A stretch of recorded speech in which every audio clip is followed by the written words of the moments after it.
Welcome GG kitchen. இன்றைக்கி நாம் சமைக்க போகிறது பீட்ரூட் குருமா. எப்படி செய்யலாம் பார்க்கலாம் வாங்க.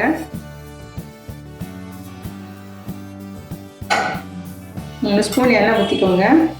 கடுகு 1/2 ஸ்பூனு, சோம்பு 1/4 டீஸ்பூனு, பட்டை ஒரு துண்டு, அந்த பூ அன்னாச்சி பூ ஒரு பிட்டு, லவங்கம் 1, கருவேப்பிலை,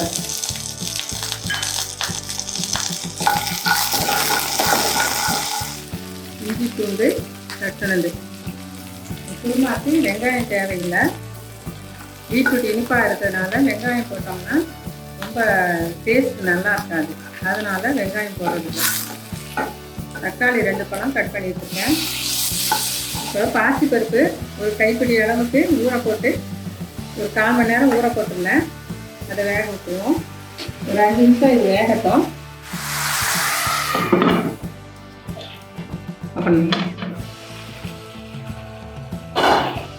பருப்பு இப்போ கொஞ்சம் வெந்துட்டுருக்கு. இது கூட பீட்ரூட்டை நம்ம போட்டுருவோம். பீட்ரூட் 1 கப்பு, ஒரு பெரிய பீட்ரூட் 1 கட் பண்ணி எடுத்துருக்கேன், அதை போட்டிருக்கோம். குழம்பு மிளகாய்த்தூள் இது 2 ஸ்பூனு. தேவையான அளவு உப்பு போட்டுக்கோங்க. தேவையான அளவு தண்ணி ஊற்றிக்கோங்க. பருப்பும் அந்த பீட்ரூட்டும் வேகிற அளவுக்கு ஊற்றினா போதும். அதுக்கு பிறகு நம்ம இன்னும் தேங்காய் ஊற்ற வேண்டியது இருக்குது. இப்போ மூடி போட்டு வச்சுருவோம், அது வேகட்டும் கொஞ்சம். இப்போ பீட்ரூட்டு வெந்துச்சா பார்ப்போம். பீட்ரூட் வெந்துருச்சு.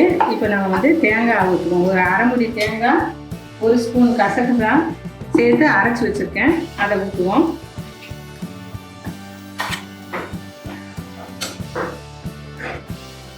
தேவையான அளவு தண்ணி ஊற்றிக்கோங்க.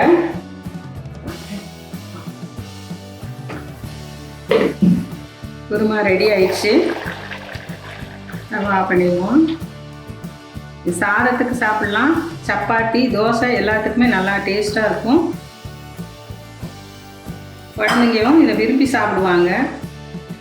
Beetroot kurma ready.